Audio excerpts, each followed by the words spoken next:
So we're here at the Buzz Conference. It's September 29th, and I couldn't be more excited to be sharing my story and my insights with the under 35 realtor community. There's nothing special about what I've been through, but I think that the story actually will resonate, and I'm super excited about sharing basically three things. Advice to my 26-year-old self about money, advice to my 26-year-old self about business, and advice to my 26-year-old self about overall mindset. I'm super thankful to Victoria for organizing Buzz Under 35. Let's go.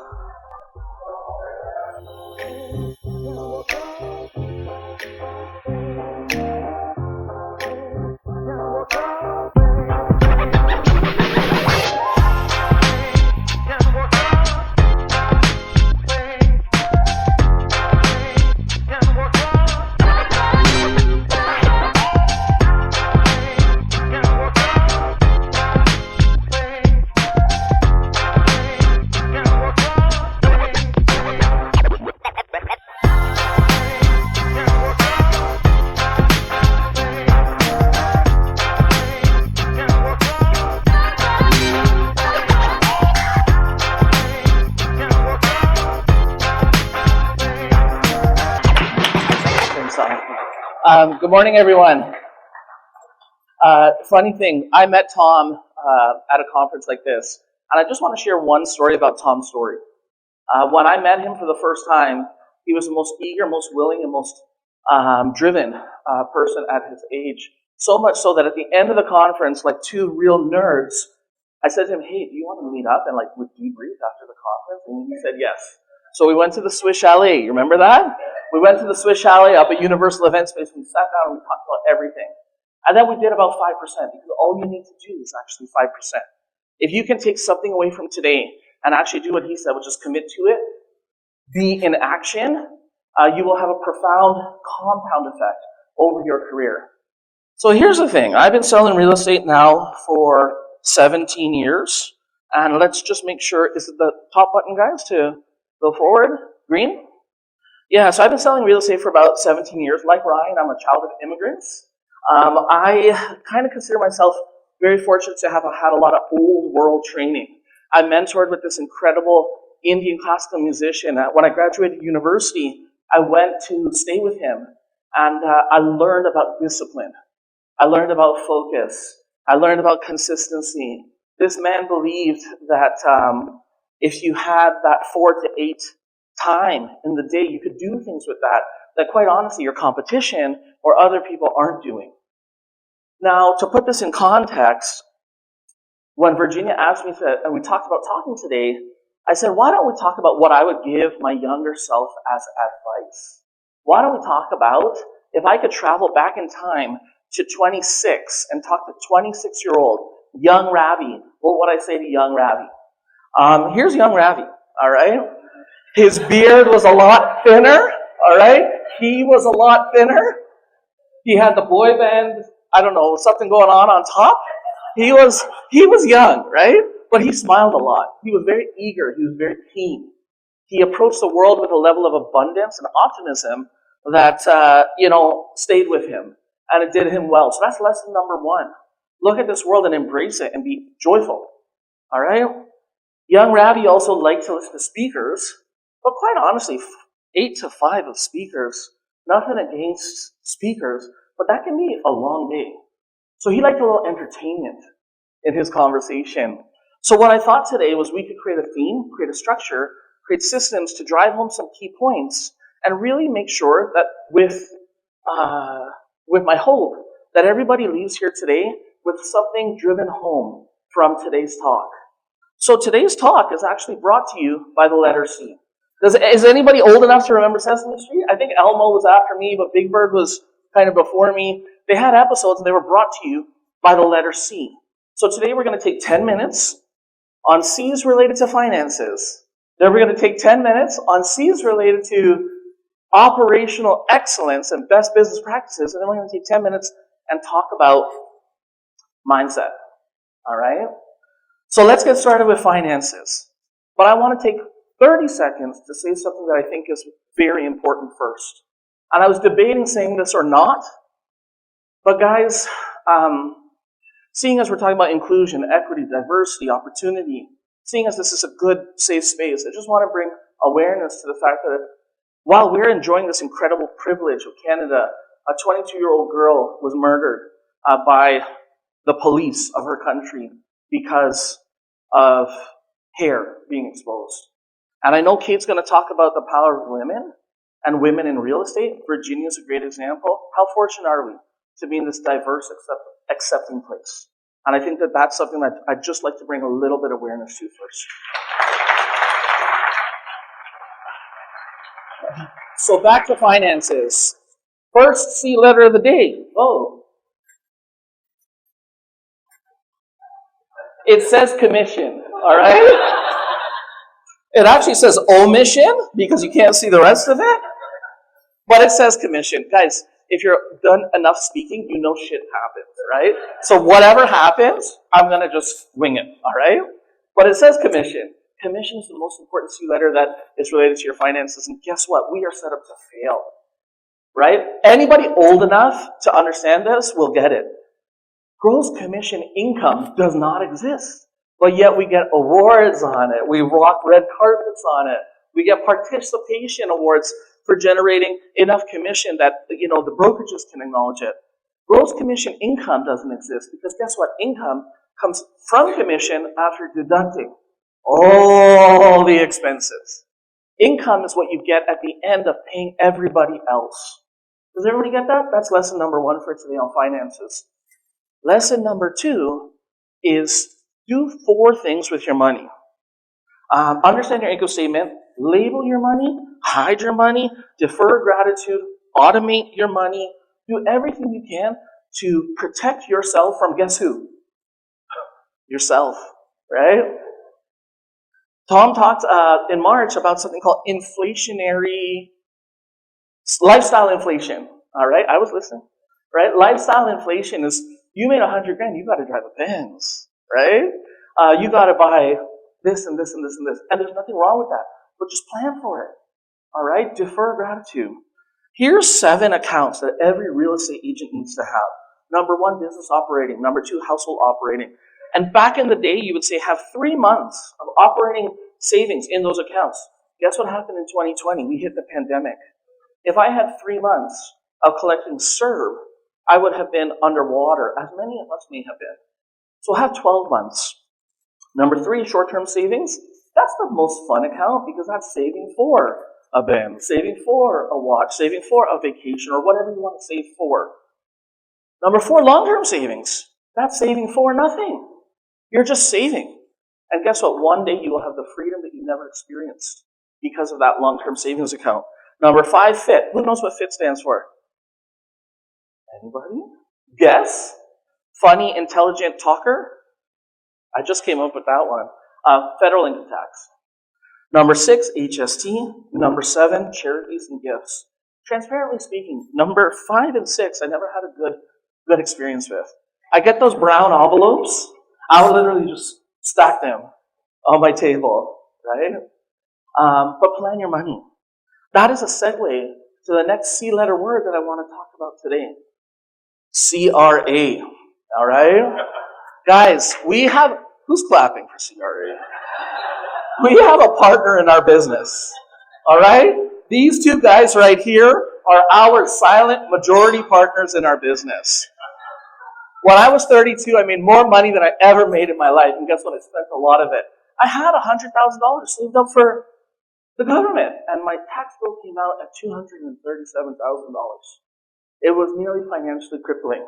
That spring market, I sold a lot of real estate. Because that April, I owed a lot of money to CRA. Guys, I can't drive home how important your financial plan is. If I could tell young Ravi something, I would tell him, create a financial plan to complement this incredible business you're building.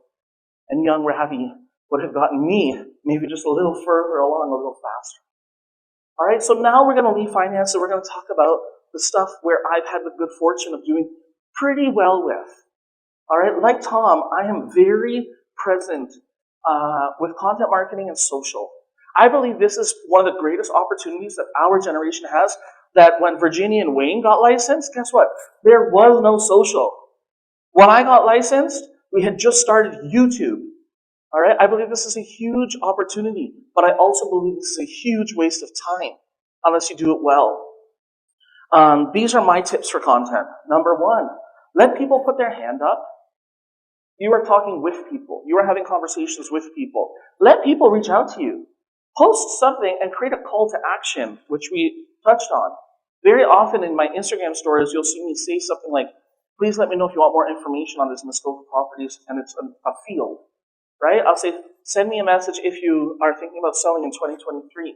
Or do you have questions about the interest rate? How can I help? Right? Answer every headline. Something comes up today about interest rates, create content about that. Something happens today about anything real estate related, be the hub, be the anti-CP24. All right? Because guess what? The real estate industry is not as bad as the headlines would make you think. Can we all agree on that? All right. Number 3, speak to your avatar. My avatar has an amazing sneaker collection. He gives to charity. He likes to sit courtside for the Raptors. He has this arm tattoo. He's got 2 beautiful kids, and we will be invited to the baby's 4-year-old birthday. And it just so happens that my wife and his wife are friends. All right. This is my avatar. Dominate your platform. If you're going to create content, you don't have to be everything to everybody. You have to be the best at what you do. I'm very present on Instagram. I'm very present on Facebook. I'm not particularly present on other platforms. Stop wasting time. We're all guilty of it, right? We're all guilty of wasting time, right? And here's the thing. That's okay, but just don't do it all the time, right? And consumption of content doesn't create any opportunities for you. Creation might. And lastly, the compound effect. So 14 years ago, if you Google Ravi Singh Remax, you may see Ravi Singh Dura, who does all the My Move Realty Mirror posting. You might see me too on YouTube. 14 years ago, I created 173 YouTube videos. That was 14 years ago. And then, you get a little busy, right? And I didn't continue that. Imagine if I did 100 videos every year for the last 14 years, what that would have meant for my discovery as an agent creating content. And then most importantly, be you. So I'm just going to acknowledge that, the Fulton sisters, James Malones, Amy Youngren, Nazma Ali, Tom Story, these are all people I admire with regards to their online presence. And these are all people that are unique to themselves and have their own voice. I definitely can't be James. And, I definitely can't be anybody other than me. Here's the thing, be you. Does everybody get that? So let's keep going on C-letter words, conversations. So this is an interesting one. This is my only metric for my team. This is literally my only metric. 5 conversations a day. And not with other realtors, with prospects. These can be warm. These can be past clients. These can be advocates. These can be referral partners. This can be people who you are engaging with to create opportunity. And nothing happens overnight. Nothing happens immediately. This all happens over an extensive amount of time. But 5 conversations a day, 7 days a week, is 35 conversations times 52 for 10 years of my life. It's created an average rate of return on 200 people in my database of 67 closed transactions. With an average commission, gross commission, not income, an average commission of $27,000 per M. It's a beautiful business. And this is the most important metric to your day. Competency. So here's another thing about our business. When we get licensed, we know a little bit. We know meets and bounds, right? But we don't know everything else. Every day, preview property. If you have no appointments, see the properties in the patch that you work. Understand your product. Understand it to an intimate level. Like I know Ryan was talking about selling Niagara. If you ask me about the 01 units in the Maverick building versus the 05, I can tell you the difference in the exposure and the fact that they have inside bedrooms. If you ask me the cost of a south exposure on Front Street versus the cost of a south exposure on Queens Quay, there's a tremendous difference. I can articulate that. And just so happens, equally so, I could talk about the schools in Pickering. because my business is super unique in that 40% is in the East GTA, not East Toronto, because then people will think I'm talking about the beach. I mean like Scarborough, Pickering, Ajax, and then 40% is right downtown in the core. I didn't plan it like that, but it's just how it's developed. Know your product, and then know more than your competition. Here's an interesting fact. There are 67,000 plus realtors licensed, and there are 70,000 realtors in the Humber program. I think it's madness, and I think 5% will continue to dominate this industry. So be better. And I'm going to challenge everybody in this room to raise the bar, because here's the other thing about our industry. We have self-governance, but we won't have it unless we're better. So continue being better. Coaching. Here's another C-letter word I love. I belong to a great brokerage and a great coaching company. And I consider them like two little angels, lifting me up with heavy wings, and they can carry me. Because when you're around solid people, guess what happens? It rubs off on you. Has anybody heard you're the product of the 5 people you spend the most amount of time with? Imagine if those 5 people are absolutely amazing people. You don't have to hire a coaching company, but find mentors. Success leaves clues. Find someone you admire. Seek them out. Create accountability. And build off of models. Here's the thing about our business. Everybody has a model. You don't have to be clone, but you can build off of that. Does everybody get that? Consistency. So remember I told you I played Indian music? So this is the picture that comes up if you Google stock photography for consistency in Canva. So if you if you search it in Canva, I want a picture that talks about consistency. This is what you get. The whistle is coaching. The tabla is consistency. Guys, whatever you do, put in reps. I've heard this saying a lot. People overestimate what they can achieve in 1 year, and they underestimate what they can achieve in 10. I am living proof that 17 years later, with moderate consistency, I built an abundant business. I have had tremendous success, and my metric is not money. My metric is simply joy and happiness. It's actually tattooed on my forearm, right? It's in Sanskrit, but it's kind of like a quote. It's not joy and happiness, but it's tattooed on my arm. Find out what you want to do. Work towards it, and guess what? It does require patience, and it does require time, but it does happen. And there's a compound effect to it. Children. Who here has children? Who here woke up this morning and was like, shit, I have to get to the buzz conference, breakfast is at 7, but I got to drop them to school or daycare, or, so-and-so didn't wake up, so-and-so wants a snack. You just had breakfast. You don't need a snack, right? I'm making a joke, but the reality is the minute you have children, guess what you don't have? Complete, autonomous freedom of time. 26-year-old Ravi, he slept in. 26-year-old Ravi, he went to the gym whenever he wanted. 26-year-old Ravi, he could do an offer at 8 p.m. and hear no children. Guys, these 2 kids are life's purpose for me. They are absolutely amazing. Maya is actually my budding videographer. If you search the hashtag Lona Productions or something, she's made a couple reels with me with my Osmo, okay? I love my kids, but make no mistake. If I could tell young Ravi what to do with his time, it'd be, listen, man, one day you're going to have a baby. And when you have that baby, your time is not yours. Your time is theirs. So make hay while the sun is shining. Colleagues. So this is the last C-letter word that I want to talk about before I get into mindset. I am so privileged to have an amazing team of agents. It just so happens that my business partner, Justin, who's the dashing guy on the end with the red handkerchief there, and my wife Angela, they were coming for 10:30, because that's when I think I was supposed to be talking. It's a little bit early. Oh, there he is, Justin Chang, everybody. I swear I didn't do that, right? But all kidding aside, colleagues are an amazing thing. And I'm going to argue that it's not just the people on your team, it's not just the people in your brokerage, but it's the collaboration that we have as industry professionals to connect, to actually work together. right? Collaboration over competition. We can do more and we can raise the bar together as an industry if we understand that we are treble set up in the spirit of cooperation. When I'm doing a deal with one of you in this room, we are putting a deal together. Like, how many of us wake up and it's like, all right, let's go, right? We offer time, right? That's not what we do, guys. We are in a collaborative environment.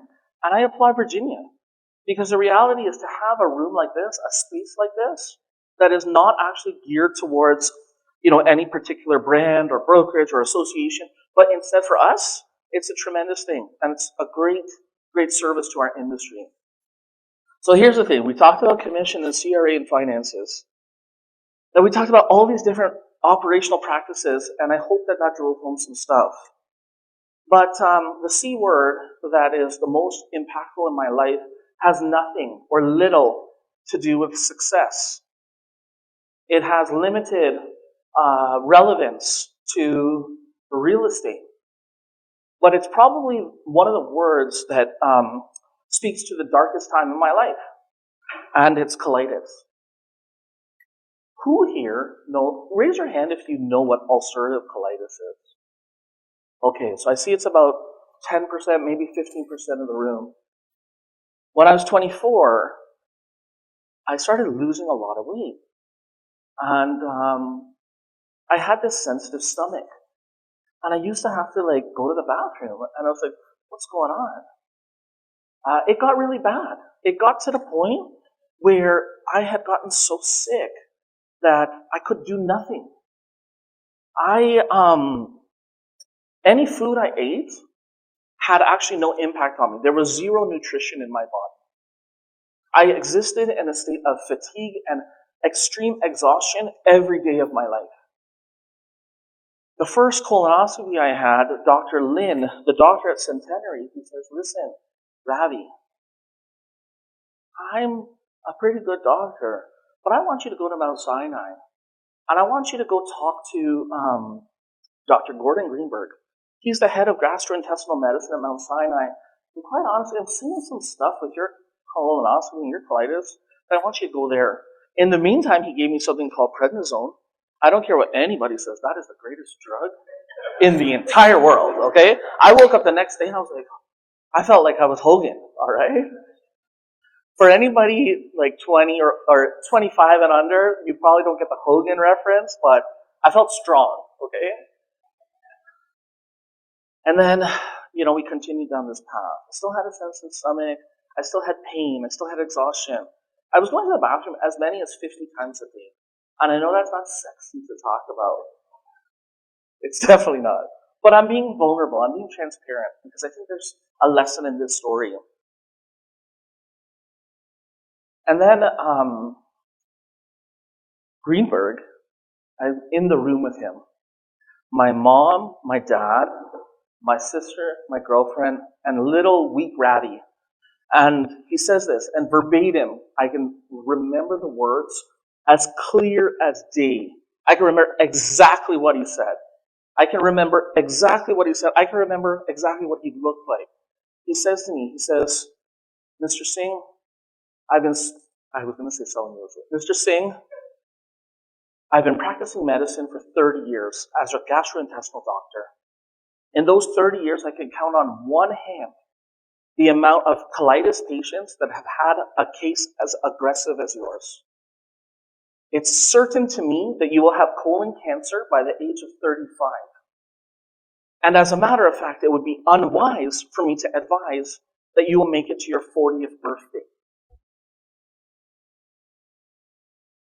So we're in the room, and then he says this other word. He says, but. He says, but Mr. Singh, there's a highly invasive surgery. It's a 2-part procedure called the pelvic pouch procedure. That pelvic pouch procedure removes 6 feet of your colon. It leaves 1 inch with which we will construct a J pouch connecting from your stomach to your exit. While that exit heals, you will wear what's called an ostomy bag. That ostomy bag will sit on your belly, and that's basically how you will go to the bathroom and expel waste. Furthermore, if the G pouch doesn't take, you will wear this bag for the rest of your life. And guys, it's a very humbling thing. It grounds you. It gives you different perspective. And you know what I said? I said, I will take door number 2. I said, certain death, ostomy bag. Let's go over here. I'm going to show you guys something that I've shared with my team that I keep in my iPhone favorites. This is the most important thing that I have as my reference point. This is probably the greatest teaching lesson that I've ever received. This by no means is real estate related, but by all means is related to mindset, success, vision, accountability, time. This is Christmas time, 2006. This is 26-year-old Ravi. I was 105 pounds. I was a little bit hairy, still a little hairy. Prednisone makes you, right? That amulet that I'm wearing there, that little stone, it's in like the Hindu faith, there's always like a crystal or an astrologer or like something that you can do. So my parents got me this stone from a monk in the Himalayas. I remember, guys, November 2nd, 2006, 26-year-old Ravi walks into Mount Sinai for this life-changing operation. The last thing I took off before I put on the robe was that stone. And I promised myself something. I took it off. I even remember the song in my head. It was Lean On Me by Bill Withers. It was playing while I was doing this reflection. I took off the stone, put it in the locker, and I said this. And I didn't say it in my head. I said it out loud. I said, God, because that's who you talk to at these times. I said, God, I promise if I can get through this, I will make it count. I will take every day. I will treasure it. I will make a beautiful life with the opportunity to live. COVID was very hard because I believe in living, right? Justin, Eric, you guys know. I believe in having a good time because I've had bad times. I know what it's like to be in a dark place. And guys, I'm not alone. I look in this room, I'm guaranteed that there's people who will nod their head and have been through hardship too. But you know what I did? I made it count. And I'm still trying my best to make it count. That's why I'm here today. To inspire and hopefully drive home this message with as much conviction as possible. So that operation was in fact curative, guys. The girlfriend I was dating, she nursed me. I wish she was here because I would embarrass her right now. She's not here as yet, but she wrote me letters every day. She cleaned me up while I had complications. She was my partner. And life got really good. We made money, we made babies, we bought property, we built a team, we had success. Success of extreme, immeasurable impact to me. And it wasn't about the money, it was about the overall joy and happiness that I was able to accept. But remember I said they gave me a lot of drugs with regards to my colitis? At the age of 36, this happened. So here I am. What were you saying? Shucking and jiving or something? Like just kind of, it was like a musical, right? Here I am enjoying everything. And then at 36, I feel alone. And we're all friends here, right? We can talk about this. It was in the family jewels, all right? So I feel this lump. I'm like, what? Within 2 weeks, they say, Ravi, you have cancer. February, I think 8th, you're going in for an operation. And I was like, you know what I said? I said, hey, okay, been here before. This is no big deal. And then Angela and I, we left the room. We got to the cars. She had an appointment. I had showings. We huddled. Because realtors, when you're busy, you kind of say, okay, I know I have a doctor's appointment, but like, I have this showing, right? We're all guilty of that. And we get to the 2 cars. I'm like, you okay? And my wife is the type of person who doesn't show emotion. She doesn't believe in letting people in. Maybe it's like an Italian thing. I don't know. She's just like, stone. right? And she's got the most ugly cry. I've seen her cry twice. She did not cry when either of our fathers passed away. But I looked at her, and she just, ugly. I'm like, it's okay. We got the operation scheduled. Don't worry. And she says to me, it's okay, but it's not fair. She said, you've been through so much already. Why do you have to go through more? And I looked at her, and I said, how dare you? I said, it's not fair? Have you forgotten what perspective is? Have you forgotten how fortunate and how grateful we should be? Do you not see that there's a silver lining to this story? Guys, every 6 months I go for a CT scan. And so far, so good. But I live with this perspective.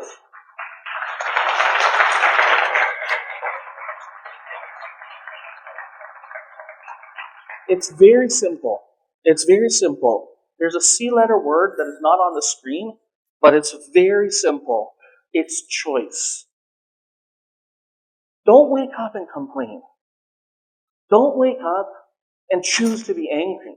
Don't wake up and say, oh, traffic, this sucks. Oh, gas is expensive. Do something. Guys, we all have freedom. We all have choice. We all have capacity. We all have opportunity. And it's up to you as to whether or not you want to do something with it. And do you remember what I said to myself in that operating room? In that locker room? I said I would make it count. Now I know what ladder I'm on, and I know what I want to do with my life.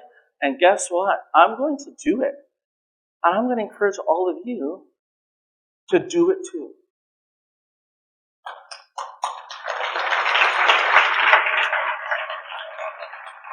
So, my friend Rodrigo, he was asking me about a party I threw. Virginia was there, Bella was there. I think a bunch of people in this room were there. We had fun. It was at this restaurant downtown called Saluna. And we raised $12,000 for Alzheimer's Foundation. It hasn't personally affected me, but it has affected many, including people I care about. In the past, we've run for the cure. We raised $27,000 that time. What I'm going to say is my last C-letter word. How many people are here? 300? More than 300. There's a compound effect to doing great things and being around great people. And our life's duty, our opportunity, and our privilege is about contribution. Figure it out, guys. Make money. Have fun. But do great things. Do great things for the shareholders in your company. For me, that's my kids, my team, my loved ones, myself. Do great things for your industry, like speaking, like meeting, like networking, like hosting. Do great things for your city, whatever that might look like, and do great things for the greater good. Because that is, in fact, what our job is.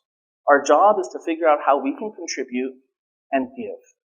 That's all my time today, guys. Thank you so much.